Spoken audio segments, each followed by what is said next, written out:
설교 본문의 말씀은 여러분들도 잘 아시는 말씀이죠. 이사야서 55장 1절 말씀부터 또한 9절 말씀까지 우리들에게 새롭게 도전하고 또 우리의 삶이 어떻게 주님을 따라가야 되는지에 관련한 말씀들을 도전들을 우리에게 주고 있는데요.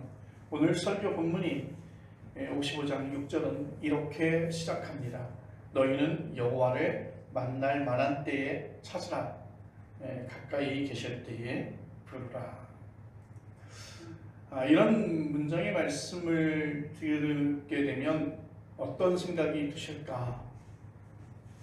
열심히 기도하고 열심히 예배 참석하고 충성 봉사 또한 이렇게 섬기라고 하는 말씀이구나 라고 생각하시는 분들도 있겠습니다.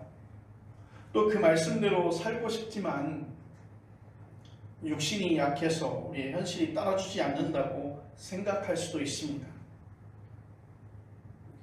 그리고 이 성경 말씀 속에서 많은 사람들이 이 구절 속에서 생각할 수 있는 것은 우리의 생활과는 좀 더 다른, 우리 생활과는 좀 단절되어져 있는 그러한 말씀이 아닌가.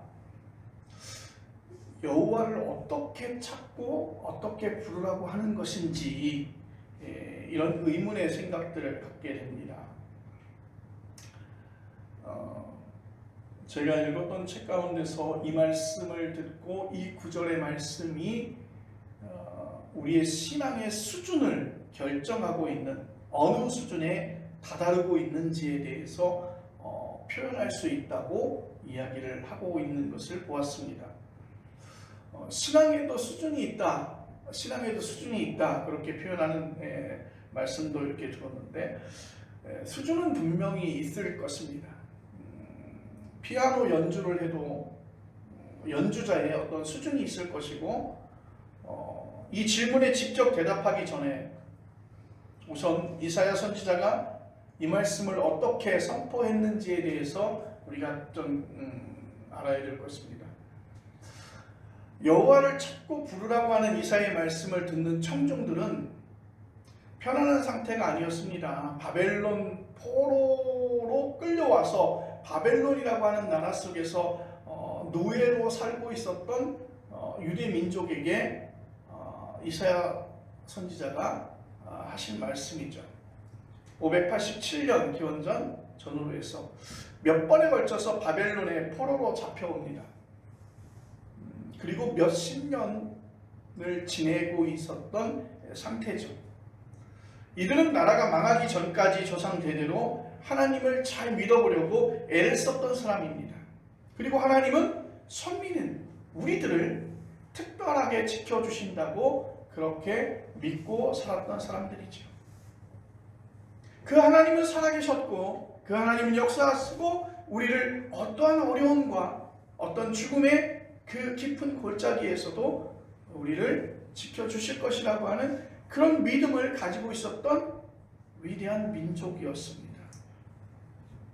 그런데 지금 이 순간 날벼락처럼 나라는 망하게 되고 하나님 앞에 예배를 드렸던 하나님의 성전은 무너지게 되고 그들을 선택했고 하나님께서 비옥한 땅을 주셨는데 그 땅은 아주 폐허가 되어져 버리고 말았습니다. 완전히 나라가 망했습니다. 그리고 그들이 가지고 있었던 모든 집기들까지도, 그들이 가지고 귀하게 여겼던 모든 것도 이제는 다 빼앗겨 버렸습니다. 어떻게 보면 그냥 나라가 망한 것이 아니라 그 나라보다 더 중요한 어떤 그들이 가지고 있었던 추구하고 있는 가치, 그 신앙의 체제가 완전히 무너져 버리고 말았던 것이죠. 하나님께서 나라와 함께 계신다라고 하는 임마누엘의 신앙이 아니라 이제는 그 임마누엘의 신앙이 깨져버린 듯한 그런 상태에 모여 있었고 유대의 지도급 인사들은 다 바벨론으로 포로로 잡혀갔습니다. 그리고 나머지 유대 백성들은 초토화된 유대 지역에 남아서 바벨론 관리의 지배를 받고 있었습니다.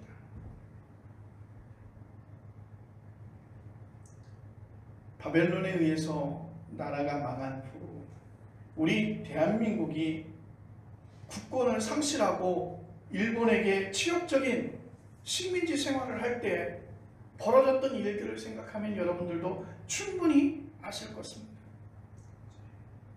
자주 독립을 위해서 많은 사람들이 애를 썼죠. 그러나 많은 사람들은 동화되어져 버리고 말았어요. 일본 시대에 동화되어져서 한국말을 잊어버리고 한국의 문화를 잊어버리고 그렇게 살아왔던 것이죠. 독립운동을 했던 어느 한 사람이 영화의 스토리에 나온 이야기인데, 그가 어느 날 갑자기 변절을 하게 되죠. 그리고 마지막에 그에게 왜 변절했는지를 묻는 사람들에게 그런 이야기를 합니다. 이렇게 독립될지 몰랐기 때문에 변절할 수밖에 없었다라고 그렇게 얘기를 하죠. 그 얘기는 뭐냐면 소망이 없는 거예요. 가치가 없는 거예요. 그들이 살아왔던 모든 그 가치 체계를 다 잃을 수밖에 없었던 것입니다. 그러다 보니까 그들에게 있어서 하나님을 향한 그 신앙이 흔들리게 되어지고, 하나님을 바라보는 임마누엘의 신앙에서 이제는 그 하나님이 정말 살아계실까 하는 의문을 갖게 된 것입니다. 하나님은 힘이 아무것도 없으시고 그냥 우리가 만들어낸 어떤 허상에 불과하지 않을까, 그런 생각도 많은 사람들이 하게 되겠죠. 유대가 다시 일어나게 되게 될지, 우리가 다시 고국으로 돌아가게 될지 아무도 생각하지 못했습니다. 여전히 여호와 하나님을 믿는 신앙을 붙들고 있는 사람들이 있었지만 대다수의 많은 사람들은 이제 포기합니다. 그리고 냉소적입니다. 무신경으로 떨어졌습니다. 지금도 신앙생활 하면서 그런 분들도 만나게 되겠지만 교회에 나와봐야 별로 잘 되는 일이 없다고, 하나님의 능력을 경험할 수 없다고 그렇게 생각합니다. 그래서 냉담 상태에 들어갔다가 급기야는 신앙을 잃고 마는 경우들이 있죠. 많은 사람들은 그런 고민들을 했을 것입니다. 우리가 살아온 세계, 우리가 살아와서 만들었던 어떤 가치들, 그리고 내가 주님 앞에 섰던 그 많은 시간들, 신앙의 공백들, 그 신앙의 노력들이 이제 공백 상태로 떨어지게 되고, 가장 가치로웠던 일이 이제는 가치롭지 않은 일, 그리고 가장 자랑스러웠던 우리가 선민이었고 하나님이 우리와 함께 하시고 하나님께서 우리를 선택하여 불러주셨다라고 하는 그 사실이 이제는 자랑스러움이 아니라 이제는 자랑스럽지 않은 부끄러운 과거의 어느 한 지점이 되어져 버리고 말았습니다. 하나님을 찾지 않습니다. 하나님께 기도하지 않습니다. 아니요, 오히려 여호와 하나님이 없을 때 더 우리가 편안하고 더 안정적으로 잘 먹고 잘 살 수 있었던 게 아마 바벨론 시절이 아니었을까. 우리가 그렇게 하나님 앞에 매달리지 않고 하나님께 기도하지 않고 하나님 앞에서 어떻게 살아야 될지를 묻지 않고 고민하지 않았을 그때보다 오히려 지금이 바벨론에서 하나님 없이 더 편안히 잘 살 수 있었습니다.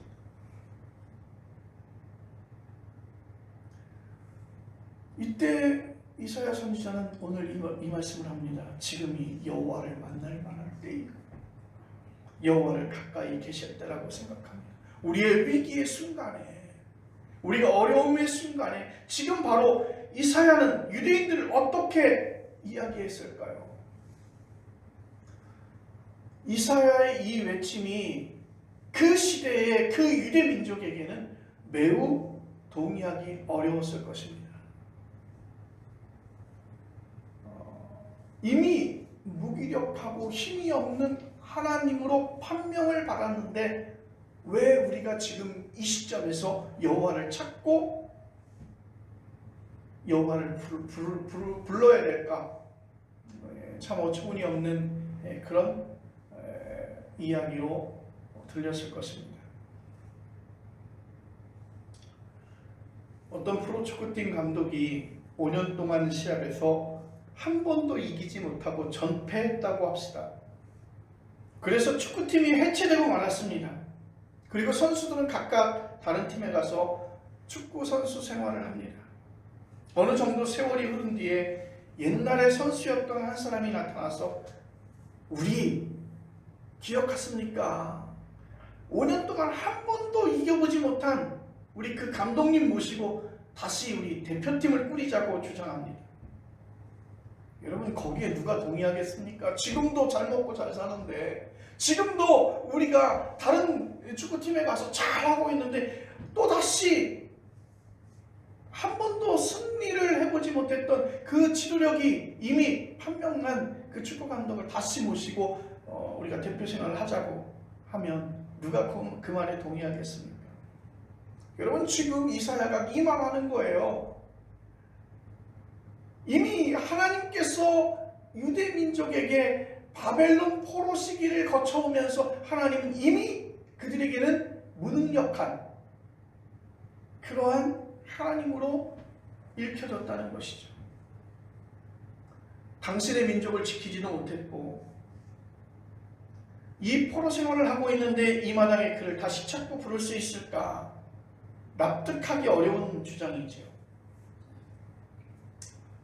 그런데 왜 이사야는 어떤 뜻에서 유대인에게 여호와를 찾으라 그렇게 말하는 것일까요?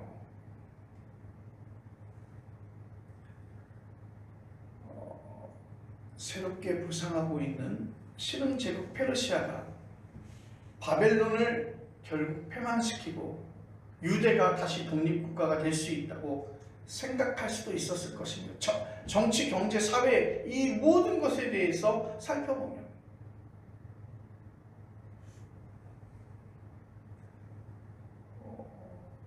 박정희 대통령이 정주영 현대 회장을 경부고속도로를 뚫으라고 굉장히 고생을 많이 했어요. 그래서 정주영 회장을 대통령이 부릅니다. 그리고 그를 위로해 주려고 식사를 대접해요. 그리고 나서 박정희 대통령이 한 이야기가 있습니다. 정 회장, 당신은 소학교밖에 나오지 않았는데 어떻게 저렇게 대학교를 졸업한 사람들을 그렇게 호령하면서 부릴 수 있는지. 그랬더니 정주영 회장이 섭섭한 얼굴을 하면서 카카, 저도 대학을 나왔습니다 라고 대답을 하더래요. 그래서 박정희 대통령이 깜짝 놀라서 아니 당신이 대학을 나왔습니까? 라고 물었어요. 그랬더니 저 신문대학 나왔습니다 그러더래요. 그래서 그게 무슨 말씀이냐고 그랬더니 저는 새벽에 일어나서 신문을 처음부터 끝까지 하나도 빠트림없이 다 읽어본다는 거예요. 그래서 자기는 세상을 보는 안목과 그리고 사람을 부릴 수 있는 것과 그리고 앞으로 어떻게 될 것인지에 대해서 본인은 알게 되었다는 것이죠. 물론 이사야도 이와 같이 그렇게 세상을 바라봤을 수도 있었습니다. 그러나 저는 이사야는 이랬을 것이라고 생각합니다. 하나님의 뜻을 그는 알고 있었기 때문이라는 것이죠. 이사야는 단지 국제정세만 보고 여호와를 찾으라고 선포하는 것이 아닙니다. 더 근본적인 것을 보고 있었는데 유대인들의 영혼이 위기에 처했다는 사실이 그것입니다. 이사야가 볼 때 유대인들은 삶을 풍요롭게 하지 못하는 헛된 것에 마음을 품고 있었는데 이것보다 더 어리석은 일이 없다는 것이죠. 이사야가 볼 때 여호와 하나님을 완전히 외면하고 바벨론의 문화에 빠져버린 유대인들의 삶이 바로 헛된 것이었습니다. 2절 말씀은 이렇게 말합니다. 너희가 어찌하여 양식이 아닌 것을 위하여 은을 달아주며 배부르게 하지 못할 것을 위하여 수고하느냐. 바벨론 문명이 아무리 화려해도 그것이 참된 양식이 될 수 없다는 것입니다. 그리고 너희들을 따라서 그렇게 배부르게 살찌울 수 없다는 것이죠. 그런데 이미 유대인들은 그것에 집중하고 있었고 그곳에 함몰되어져 버렸습니다. 익숙하다는 것이죠. 더 지독한 말로 표현하면 중독되어져 있었다는 것이죠. 더 이상 여호와 하나님의 말씀이 내 귀에 들리지 아니하고, 그리고 내가 여호와의 말씀을 귀 기울일 필요가 없다고 느끼는 것이죠. 오늘의 물질 숭배적이고 자기 숭배적인 자본주의가 아마도 2500년 전 바벨론 문명과 똑같지 않을까요? 그 안에 들어가 버리면 무엇이 옳고 그름인지 깨닫지 못하고 영혼이 잠들어 있는, 지금 대한민국의 교회와 기독교인들이 바벨론 시대인 유대인들과 흡사 지금 비슷하다고 생각지 않으십니까? 그리고 지금 이 시대에 다시 여호와를 찾으라, 그렇게 선포한 이사야의 그 메시지가 매우 그들에게 의미 있게 담겨지지 않을 것이라고 생각합니다. 지금도 잘만 하면 여기서 출세할 수 있고, 지금도 잘만 하면 내가 수고한 대로 그 열매를 얻을 수 있는데, 유대의 전통보다 아주 세련되고 합리적으로 멋집니다. 누가 오를까요? 바벨론의 문명을 거부하고 있는 이사야일까? 아니면 거기에 적응해서 살려고 하는 유대인들의 그 사고일까?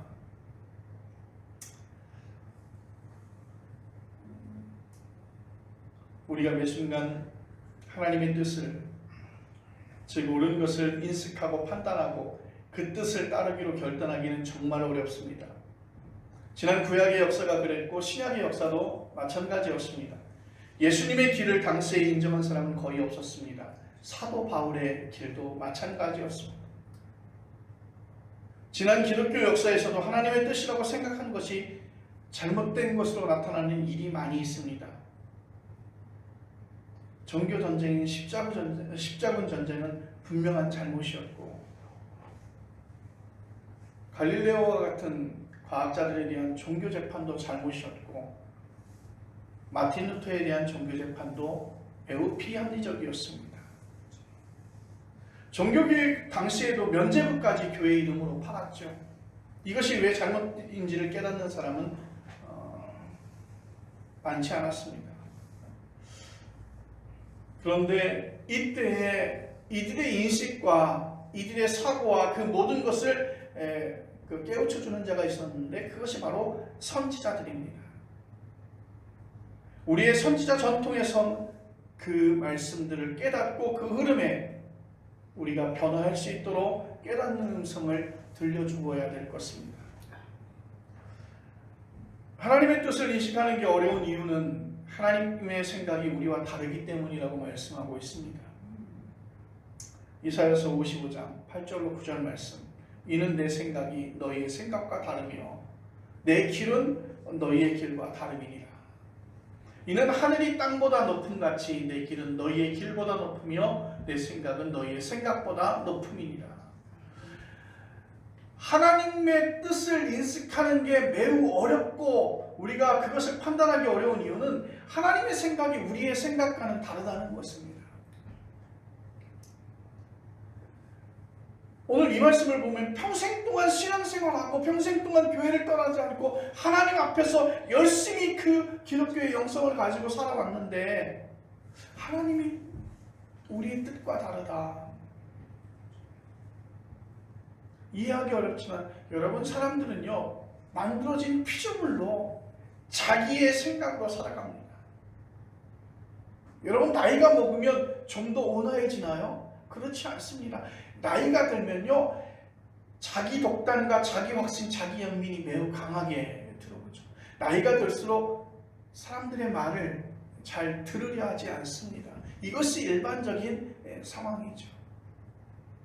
여러분, 기독교인들도 마찬가지예요. 오래 믿고요 교회를 떠나지 않고 살았던 사람들이요 하나님의 말씀을 들을 때뿐이고 습관적으로 자기의 생각대로 밀고 나가는 경우들이 많이 있습니다.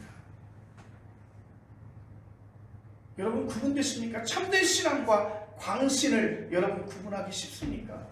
구분하기 매우 어렵습니다. 그 경계가 명확하지도 않습니다. 그러나 우리는 광신의 위험보다는 불신의 위험에 더 노출되어져 있다는 것입니다. 하나님의 생각이 우리의 생각과 다르다는 사실을 생각지 않고 내가 가지고 있는 완고한 고집대로 세련된 가치관대로 사는 삶이 바로 그것이지요. 오늘 설교의 첫 부분을 그렇게 시작했습니다. 여호와를 찾고 부르라는 이사야의 메시지를 들으면 무슨 생각이 드느냐고, 이 메시지가 무슨 뜻이냐고 그렇게 물었습니다. 우리의 생각과 다른 하나님의 생각이 무엇인지를 마음에 두라는 것입니다. 우리의 생각과 다른 하나님의 생각이 무엇인지를 우리는 그 마음에 두라는 것입니다. 자기가 상식적으로 알고 있는 기존 질서에 길들여지지 말라는 것이죠. 그 문화에 젖어들지 말라는 것입니다. 이것이 이사야의 메시지를 듣고 있는 당시 유대인의 경우에는 두 가지 사실을 우리에게 보여주고 있는데, 그 첫 번째는 그들이 망각했던 종교적 전통을 회복하라는 것이었습니다. 그리고 다른 하나는 바벨론 문명으로부터의 해방입니다.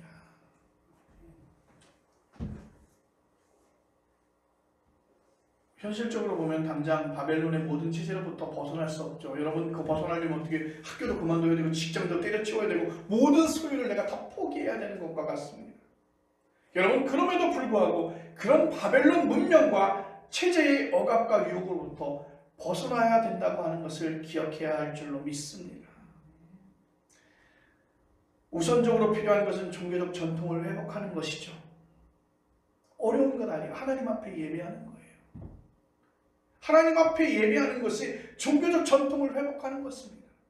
잊어버렸던, 그리고 우리가 놓쳤던, 그러니까 코로나19로 우리가 예배가 이렇게 무너졌던 것을 다시 회복하는 것, 그것이 바로 종교적 전통을 회복하는 것입니다. 우리는 바벨론 포로 시절의 유대인이 아닙니다. 전혀 새로운 상황에서 살아가는 기독교인들입니다. 그러나 이사야의 선포는 오늘 우리에게도 똑같이 살아계신 하나님의 말씀인 줄로 믿습니다. 여호와를 찾고 부르라는 것이죠. 그것이 사는 길이고 생명을 얻는 길이라는 것입니다. 3절에 이렇게 말합니다. 너희는 귀를 기울이고 내게로 나와 들으라. 그리하면 너희의 영혼이 살리라. 여러분, 본문 1절을 다시 보십시오. 오라 너희 모든 목마른 자들이 물로 나아오라. 돈 없는 자도 오라. 너희는 와서 사 먹되 돈 없이 값 없이 와서 포도주와 젖을 사라. 아멘. 이사야는 이 말씀은 예수 그리스도에게 성취되었습니다. 예수님은 이렇게 말씀하셨습니다. 마태복음 11장 28절 그리고 30절에 수고하고 무거운 짐진 자들아 다 내게로 오라. 내가 너희를 쉬게 하리라. 내 멍에는 쉽고 내 짐은 가벼웁니다. 예수님께서 그 십자가 지셨고 그 부활 생명으로 변화되셨습니다. 바로 그분으로 인해서 우리는 세상의 모든 부담으로부터 자유로워졌습니다. 우리를 억제고 있었던 율법으로부터, 그리고 도덕으로부터, 업적의 의로부터, 모든 바벨론의 질서로부터, 궁극적으로 우리는 죽음으로부터 자유로워졌습니다. 사랑하는 귀한 성도 여러분, 지금은 여호와를 찾고 부를 때입니다. 모든 목마른 자들은 여호와께 나와야 될 줄로 믿습니다. 예수님께 가십시오. 그리고 그에게 배우십시오. 그리고 그를 진심으로 믿으십시오. 그러면 여러분의 영혼은 살 줄로 믿습니다. 기도하겠습니다.